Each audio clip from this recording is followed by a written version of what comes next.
Do my മാത്സിലേക്ക് ഏവർക്കും സ്വാഗതം. ഇന്ന് ടുഡേ സ്പെഷ്യലിൽ നമ്മൾ പെർസെൻറ്റേജിലെ 3 ക്വസ്റ്റ്യൻസാണ് ചെയ്യാൻ പോകുന്നത്. എല്ലാവരും സ്പെഷ്യൽ ആയിട്ടുള്ള ഈ സീരീസ് സ്പെഷ്യൽ ആയിട്ടുള്ള നോട്ട്ബുക്കിൽ തന്നെ എഴുതി മെയിൻറ്റെയിൻ ചെയ്യുക. ഞാൻ ഫസ്റ്റ് ക്വസ്റ്റ്യനിലേക്ക് പോകാം. Each month, Sania, out of her monthly salary, pays 25% towards rent and 40% of the remaining salary to her mother. ഇത്രയും കൊണ്ട് ഞാൻ ബോർഡിലേക്ക് പോകാൻ പോവുകയാണ്. 2 സ്ക്രീൻ സ്വിച്ച് ചെയ്യുന്നതുകൊണ്ട് ചെറിയ ഡിലേ വരും. അത് സഹിച്ചേ പറ്റൂ, വേറെ മാർഗ്ഗമില്ല. ഞാൻ ഓരോ സെൻറ്റൻസ് വായിച്ചിട്ട് അപ്പുറത്തേക്ക് പോയി ചെയ്യും. അപ്പോൾ ആ സ്ക്രീൻ സ്വിച്ചിങ് അതിന് കുറച്ച് ടൈം എടുക്കും. അപ്പോൾ നിങ്ങൾ ബുക്കിലെഴുതി പിന്നീട് സൊല്യൂഷൻ കണ്ട് പഠിക്കാൻ തയ്യാറായിരുന്നെങ്കിൽ ആ പ്രശ്നമില്ലായിരുന്നു. പക്ഷേ അത് പലരും ബുദ്ധിമുട്ട് പറഞ്ഞുകൊണ്ടാണ് നമ്മളിങ്ങനെ ചെയ്യുന്നത്. Each month Sania out of her monthly salary pays 25% towards rent and 40% the remaining salary to her mother. 25% റെൻറ്റിന് കൊടുത്തിട്ട് ബാക്കിയുടെ 40% മദറിന് കൊടുത്തു. അത് ഞാൻ അപ്പുറത്ത് പോയി എഴുതാൻ പോവുകയാണ്. 25% റെൻറ്റിന് കൊടുത്തു. റെൻറ്റ് ബാക്കിയുടെ മൊത്തം 100 20% 25 ബാക്കി 75 ബാക്കിയുടെ 40% മദറിന് കൊടുത്തത്. ബാക്കി 75ൻ്റെ 40% ഒക്കെ എടുക്കാൻ 10% എടുക്കുക, 4 കൊണ്ട് മൾട്ടിപ്ലൈ ചെയ്യുക. അതൊക്കെ മനസ്സിൽ നടക്കണം. 10% എടുക്കുക, ഒരു ഡെസിമലും കൊടുത്താൽ മതി. അപ്പോൾ ഡെസിമൽ കൊടുക്കുമ്പോൾ 7.5 ആയി. അതിൻ്റെ 4 ടൈംസ് എടുത്താൽ 40% ആയി. 7.5ൻ്റെ 4 ടൈംസ്. 4 ടൈംസ് കിട്ടാൻ ഡബിളിൻ്റെ ഡബിൾ അങ്ങ് എടുത്താൽ മതി. 7.5ൻ്റെ ഡബിൾ 15ൻ്റെ ഡബിൾ 30. അപ്പോൾ 30 ആണ് മദറിന് കൊടുത്തത്. ഇത് രണ്ടും സെക്കൻഡുകൾക്കുള്ളിൽ എഴുതണം. വീണ്ടും ക്വസ്റ്റ്യൻ്റെ ബാക്കി നോക്കാം. She spends 40% of the remaining amount. ഇനിയുള്ളതിൻ്റെ 40% സ്പെൻഡ് ചെയ്തു. And saves the remaining in her bank account. പിന്നെയും ബാക്കി വന്നത് ബാങ്ക് അക്കൗണ്ടിലിട്ടു. അപ്പോൾ ഇനിയുള്ളതിൻ്റെ 40% സ്പെൻഡ് ചെയ്തു, പിന്നെയും ബാക്കി വന്നത് ബാങ്ക് അക്കൗണ്ടിലിട്ടു. അത് എഴുതാൻ അപ്പുറം പോകണം. ഇനിയുള്ളതിൻ്റെ 40% സ്പെൻഡ് ചെയ്തു. അപ്പോൾ സ്പെൻഡ് ചെയ്തത് ഇനിയുള്ളതിൻ്റെ 40%. ഇനി എത്ര ഉള്ളത്? ഈ 30 25 കൂടെ 55. 55ൻ്റെ ബാക്കി 45 ആണ്. മൊത്തം 100 ആണ്.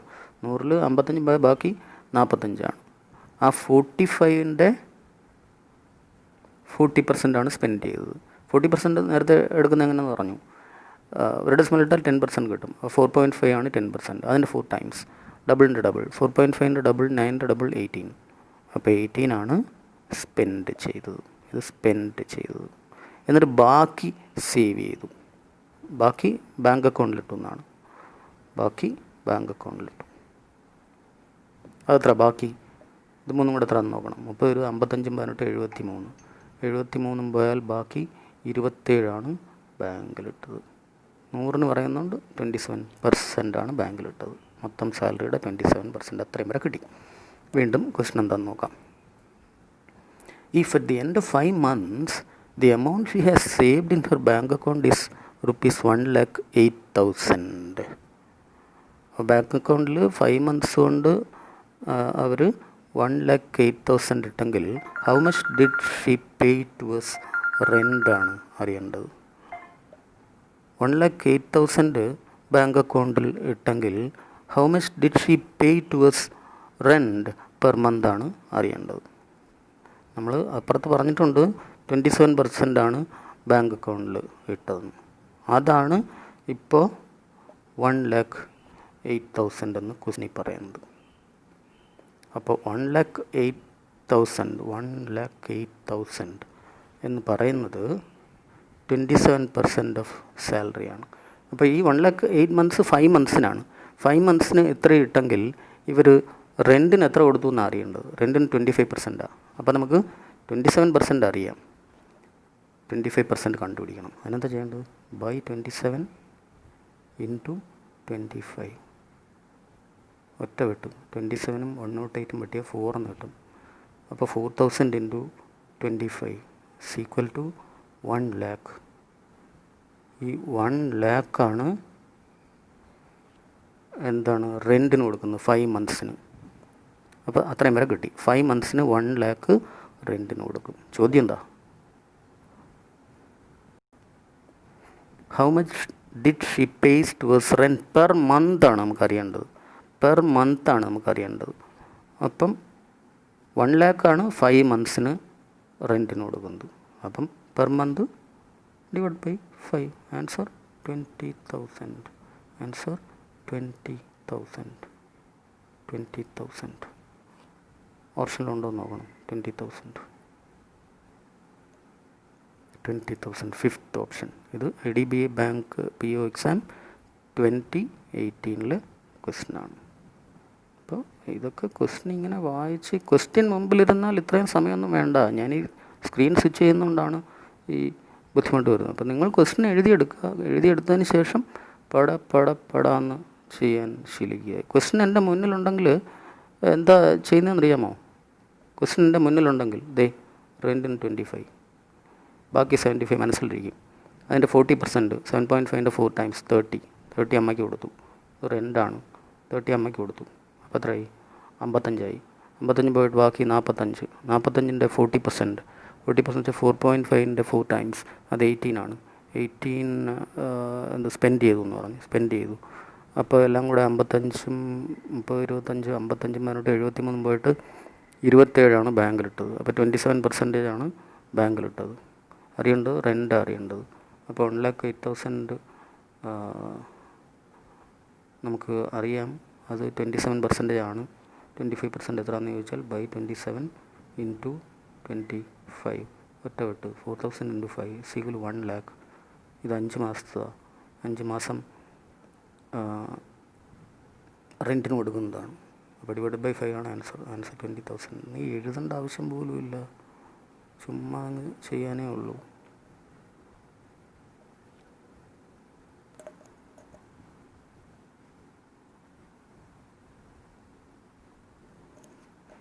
നെക്സ്റ്റ് ക്വസ്റ്റ്യൻ നോക്കാം. In a vessel there is 40 liters of a mixture of milk and water. There is 15% water in the mixture. The milkman sells 10 liters of the mixture to a customer. അപ്പോൾ 10 liters വിറ്റ് കഴിഞ്ഞാൽ ബാക്കി 30 ലിറ്ററേ ഉള്ളൂ. ഈ 30 ലിറ്ററിലും water 15% തന്നെ ആയിരിക്കും. ഒരു drop എടുത്താലും വാട്ടർ 15% തന്നെ ഉണ്ടായിരിക്കും. ഒരു സൊല്യൂഷനിൽ നമ്മൾ ഒരു പെർസെൻറ്റേജ് ഓഫ് വാട്ടർ കണ്ടൻറ്റ് എത്രയാണെന്ന് പറഞ്ഞു കഴിഞ്ഞാൽ അതിൽ നിന്ന് ഡ്രോപ്പ് എടുത്താലും സെയിം വാട്ടർ കണ്ടൻറ്റ് ആയിരിക്കും. അപ്പം തുടക്കത്തിൽ 40 liters ഉണ്ടായിരുന്നു. അതിൽ 15% വാട്ടറാണെന്ന് പറഞ്ഞാൽ 10 liters വിറ്റ് കഴിഞ്ഞാൽ ബാക്കിയുള്ള 30 litersലും 15% വാട്ടർ തന്നെ ആയിരിക്കും. ഇത്രയും വെച്ചുകൊണ്ട് നമ്മൾ അപ്പുറത്തോട്ട് പോവുകയാണ്.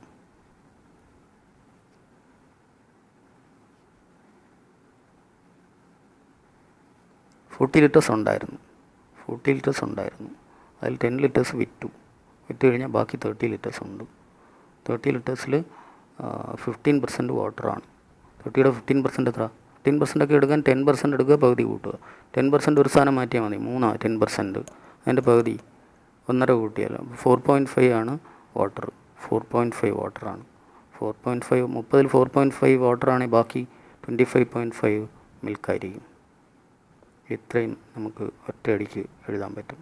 മിൽക്കും വാട്ടറും ഇങ്ങനെയാണ്. 25.5ഉം 4.5ഉമാണ്. വീണ്ടും ക്വസ്റ്റ്യനിലേക്ക് വരിക.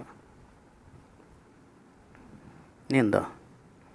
The milkman sells 10 liters of the mixture to a customer and thereafter adds 12.5 liters of water. 12.5 liters water ചേർത്തു. കണ്ടുപിടിക്കേണ്ട what is respective ratio of milk and water in the new mixture ആണ്. 12.5 വാട്ടർ ഇതിനോട് ചേർത്താൽ എന്ത് സംഭവിക്കും നോക്കി. എന്നിട്ട് ratio കണ്ടുപിടിച്ചാൽ മതി. ഇതിനോട് 12.5% വാട്ടർ ചേർത്താൽ ഇവിടെ 12.5 കൂടും. 12.5 കൂടിയാൽ എന്താവും റേഷ്യോ? 12യും 4യും കൂട്ടിയാൽ എത്ര? 17 കിട്ടും. അപ്പോൾ 25.5:17 എന്ന് കിട്ടും. ഈ റേഷ്യോ എത്രയെന്ന് ഒറ്റയടിക്ക് എഴുതി കഴിഞ്ഞാൽ ആൻസറായി. അതാണ് ചോദ്യം. 17ൻ്റെ പകുതി എത്ര? 8.5 കൂട്ടിയാൽ 25.5 കിട്ടും. പകുതി കൂട്ടിയാൽ എന്ന് പറഞ്ഞാൽ 1.5 മടങ്ങുന്ന 1.5 മടങ്ങെന്ന് വെച്ചാൽ 3:2. ഇത്രയേ ഉള്ളൂ. ആൻസർ 3:2. ഇതൊക്കെ ചെയ്യാൻ സെക്കൻഡുകൾ എടുക്കാവൂ. ആൻസർ 3:2. ഓപ്ഷനിലുണ്ടോ എന്ന് നോക്കണം. 3:2. യെസ്, സെക്കൻഡ് ഓപ്ഷൻ 3:2 ആണ്. ഇത് SBI PO prelims online exam 2015 ആണ്. ക്വസ്റ്റ്യൻസ് ചെയ്യാൻ ഇങ്ങനെ വേണം പഠിക്കാൻ. ആ നമ്പേഴ്സ് നല്ല ഫെമിലിയർ ആണെങ്കിലേ പറ്റൂ. 17 കണ്ടപ്പോൾ ഒറ്റ അടിക്കുക 8.5 കൂട്ടിയാൽ 25.5 3:2 കണ്ണടച്ചും എഴുതാൻ പഠിക്കണം. അത് നമ്പേഴ്സ് ഫെമിലിയർ ആക്കിയാലേ പറ്റൂ. എക്സസൈസ് എഴുതണം. ഒരു ക്വസ്റ്റ്യൻ ഞാൻ ചെയ്യാം.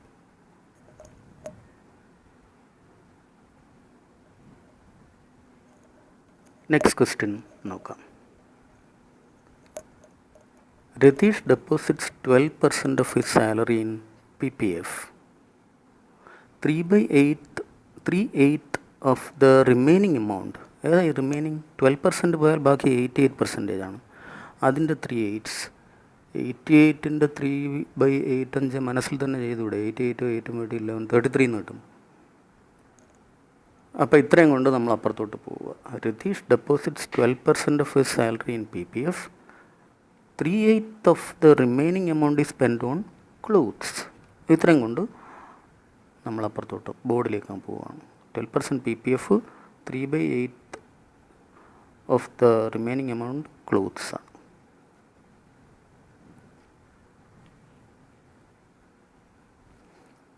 മൊത്തം 100 ഉണ്ടെന്ന് വിചാരിക്കുക. 12% PPF-നാണ്. 3/8 റിമൈനിങ് എന്ന് വെച്ചാൽ 88 ആണ്. 100 12 88, 12%. 100 പറയുമ്പോൾ 12% 12 എന്ന് പറയുന്നത്. അപ്പോൾ അതിൻ്റെ റിമൈനിങ് 88% ആണ്. അതിൻ്റെ 3/8, 88ൻ്റെ 3/8 എന്ന് വെച്ചാൽ ഇൻറ്റു 3/8, 8 വെട്ടി 11 × 3 33 കിട്ടും. അപ്പോൾ 33 ആണ്. 100 33 33%. ഇത്രയാണ് ക്ലോത്ത്സിന് സ്പെൻഡ് ചെയ്തത്. അത്രയും കിട്ടി. അതവിടെ നിൽക്കട്ടെ. വീണ്ടും ക്വസ്റ്റ്യനിലേക്ക് വരാം. 3/8 of the remaining amount is spent on clothes, and the difference between PPF and clothes expenses is ₹10,500. ഈ പറഞ്ഞത് രണ്ടും തമ്മിലുള്ള ഡിഫറൻസ് 10,500 ആണ്. അതിൽ നിന്ന് എന്ത് കിട്ടുമെന്ന് നോക്കാം. എന്താണ് ഈ പറഞ്ഞത്? PPF-ന് 12%, ക്ലോത്ത്സിന് 33%. ഇത് തമ്മിലുള്ള ഡിഫറൻസ് എത്രയാണ്? 21%. ഈ 21% ആണ്. അപ്പോൾ 10,500 ഉറപ്പാണ്. 10,500 21% ആണ്. 21% 10,500 ആണെങ്കിൽ 1% എന്ന് വെച്ചാൽ 500 ആണ്. 1% 500 ആണ്. അത്രയും കിട്ടി. 1% 500. അതവിടെ നിൽക്കട്ടെ. 1% എന്താണെന്നും കിട്ടി. അവിടെ നിൽക്കട്ടെ. ഇനി remaining amount is spend on house rent and other expenses. ഇതിൻ്റെ എല്ലാം ബാക്കി. ഏതിൻ്റെ എല്ലാം? ആകെ 2 ചിലവേ ഉള്ളൂ. PPF-ഉം ക്ലോത്ത്സും മാത്രമേ പറഞ്ഞിട്ടുള്ളൂ. പിന്നെ അത് തമ്മിലുള്ള റിലേഷനാണ് പറഞ്ഞിരിക്കുന്നത്. റിമൈനിങ് എമൗണ്ട് എന്ന് വെച്ചാൽ ഈ പറഞ്ഞ രണ്ടിൻ്റെയും ബാക്കി. ഈ spend on house rent and other expenses. അപ്പോൾ അത് എത്രയാണെന്ന് നോക്കണം. House rent and other expenses ഇതിൻ്റെ ബാക്കി. ഈ 2 കാര്യങ്ങളേ ഇവിടെ ഉള്ളൂ. അത് 12 + 33% ആണ്. 45% ആണ്. അപ്പോൾ റിമൈനിങ് എന്ന് വെച്ചാൽ 55% ആണ്. 55% ഹൗസ് റെൻറ്റും അതർ എക്സ്പെൻസസും ആണ്. അപ്പോൾ H+O എന്ന് നമുക്ക് എഴുതാം. ഹൗസ് റെൻറ്റും അതർ എക്സ്പെൻസിനും 55%. അതവിടെ നിൽക്കട്ടെ. ഇനി if house rent expense is ₹1,500 less than other expense, എന്നുവെച്ചാൽ അതർ എക്സ്പെൻസും ഹൗസ് റെൻറ്റ് എക്സ്പെൻസും തമ്മിൽ ഡിഫറൻസ് 1,500 ആണെന്നല്ലേ? അതിൽ H ആണ് കുറവെന്നും അറിയാം. അപ്പോൾ O - H = 1,500 എന്ന് എഴുതാം. O - H എന്ന് പറയുന്നത് 1,500 ആണ്. O + H ഇവിടെ ഉണ്ട്. O - H 1,500 ആണ്. 500 1%. അപ്പോൾ 1,500 3%. ഈ H+O പെർസെൻറ്റേജിലായതുകൊണ്ടാണ് O - H പെർസെൻറ്റേജിൽ പറഞ്ഞത്. അപ്പം H+O ഉണ്ട്, അല്ലെങ്കിൽ O + H. O + H ഉണ്ട്, O - H നമ്മുടെ കയ്യിലുണ്ട്. പെർസെൻറ്റേജിലാണെന്നേ ഉള്ളൂ. 55%ഉം 3%ഉം. ഇനി എന്ത് ചോദ്യം? What is his house rent expense എന്നാണ് ചോദ്യം. What is his house rent expense എന്ന് വെച്ചാൽ H കണ്ടുപിടിച്ചാൽ മതി.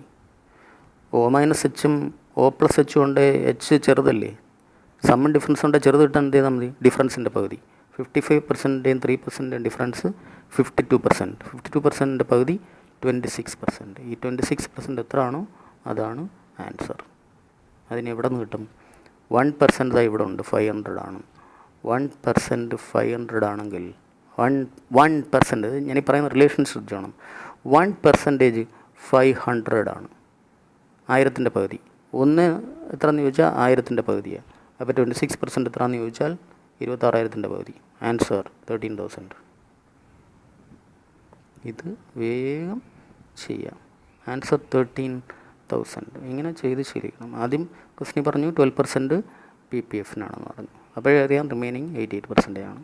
ആ റിമൈനിങ്ങിൻ്റെ 3/8 ആണ് ക്ലോത്ത്സിനെന്ന് പറഞ്ഞു. അപ്പോൾ 88 × 3/8 മനസ്സിൽ ചെയ്യാം. 8ഉം 88ഉം പറ്റി 11 × 3 33% ക്ലോത്ത്സിനെന്ന് കിട്ടും. ഇതിൻ്റെ ബാക്കിയാണ്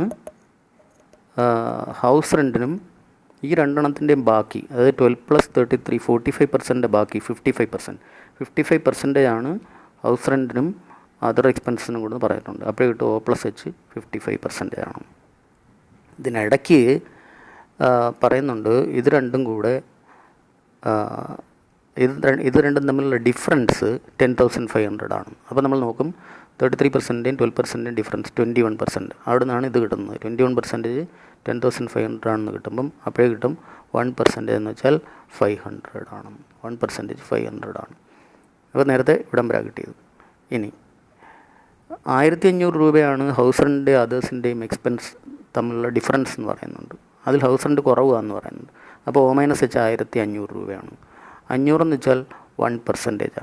അപ്പോൾ 1,500 3% ആണ്. അപ്പോൾ O - H കിട്ടി. O - H കിട്ടി. O+H കിട്ടിയാൽ ഹൗസ് റെൻറ്റ് കണ്ടുപിടിക്കാൻ പറയുന്നത് H ആണ് കണ്ടുപിടിക്കേണ്ടത്. O - H ഉം O+H സമ്മൺ ഡിഫറൻസ് ഉണ്ടെങ്കിൽ ചെറുത് കിട്ടാൻ ഡിഫറൻസിൻ്റെ പകുതിയാണ്. അപ്പോൾ ഇത് തമ്മിലുള്ള ഡിഫറൻസിൻ്റെ പകുതി 52%-ൻ്റെ പകുതി. 26% എത്രയാണോ അതാണ് ആൻസർ. 1% 1ൻ്റെ പകുതിക്ക് 100 കൊടുത്താൽ മതി. 1% 1000-ൻ്റെ പകുതി. 1% 1000-ൻ്റെ പകുതിയാണെങ്കിൽ 26%-ൻ്റെ പകുതിയായിരിക്കും 13,000 എന്ന് എഴുതിയാൽ മതി. ഇങ്ങനെ നമ്പർ റിലേഷൻസ് ഇതെല്ലാം അങ്ങേയറ്റം ഫെമിലിയർ ആക്കിയാൽ ഫാസ്റ്റായിട്ട് ക്വസ്റ്റ്യൻസ് ചെയ്യാൻ പറ്റും. നമ്പർ പരിചയമില്ലാത്തവർക്ക് ഞാനീ പറയുന്നതെല്ലാം ഭയങ്കര പുകയായിട്ട് തോന്നും. ഇതെന്ത് മെത്തേഡ് എന്ന് പോലും തോന്നിപ്പോവും. നിങ്ങൾ നമ്പേഴ്സ് ശരിക്കും പരിചയപ്പെടുക. അതിന് ഞാൻ എക്സസൈസ് വീഡിയോ ഇട്ടിട്ടുണ്ട്. അത് കണ്ട് ഡെയിലി എക്സസൈസ് എഴുതണം. ഡെയിലി എക്സസൈസ് എഴുതി നമ്പേഴ്സ് നല്ല ഫെമിലിയർ ആക്കിയാൽ മാത്രമേ ഇങ്ങനെയൊക്കെ ചെയ്യാൻ പറ്റൂ. ഇങ്ങനെയൊക്കെ ഐഡിയാസ് വെച്ച് ചെയ്താൽ മാത്രമേ PO ടെസ്റ്റിലെ മാനേജ് ചെയ്യാൻ പോലും പറ്റത്തുള്ളൂ. മാനേജ് ചെയ്യാതെ എങ്ങനെയാണ് സെലക്ഷൻ കിട്ടുന്നത്? ഇതെല്ലാം സത്യമാണെന്ന് മനസ്സിലാക്കി നിങ്ങൾ ആത്മാർത്ഥമായിട്ട് വർക്ക് ചെയ്യുക. ഞാൻ എപ്പോഴും പറയുന്നതാണ്, നിങ്ങൾ ആത്മാർത്ഥമായിട്ട് വർക്ക് ചെയ്യുക, അങ്ങേയറ്റം സിൻസിയർ ആകുക. നമ്മൾ ഒരാളിൻ്റെ വിദ്യാഭ്യാസം ഒക്കെ കഴിഞ്ഞ് കഴിഞ്ഞാൽ 20-22 വയസ്സാകുമ്പോൾ അത്യാവശ്യം വേണ്ടുന്ന വിദ്യാഭ്യാസം എല്ലാം കഴിയും. അത് കഴിഞ്ഞാൽ പിന്നെ അയാളുടെ ഫസ്റ്റ് ഡ്യൂട്ടി ജോലി വാങ്ങുക, ഫാമിലി ഹെൽപ്പ് ചെയ്യുക. ഇതാണ് അയാളുടെ ഡ്യൂട്ടി. ആ ഡ്യൂട്ടി മറന്ന് നിങ്ങൾ ഒരു കാര്യവും ചെയ്യാതിരിക്കുക. അതിനാണ് ഞാൻ എപ്പോഴും പറയുന്നത് സ്വന്തം മനസാക്ഷിയോട് സിൻസിയർ ആകാൻ. അതിന് ഹാർഡ് വർക്ക് ചെയ്യാൻ ആദ്യം തയ്യാറാവണം. ഹാർഡ് വർക്ക് ചെയ്യും. All the best.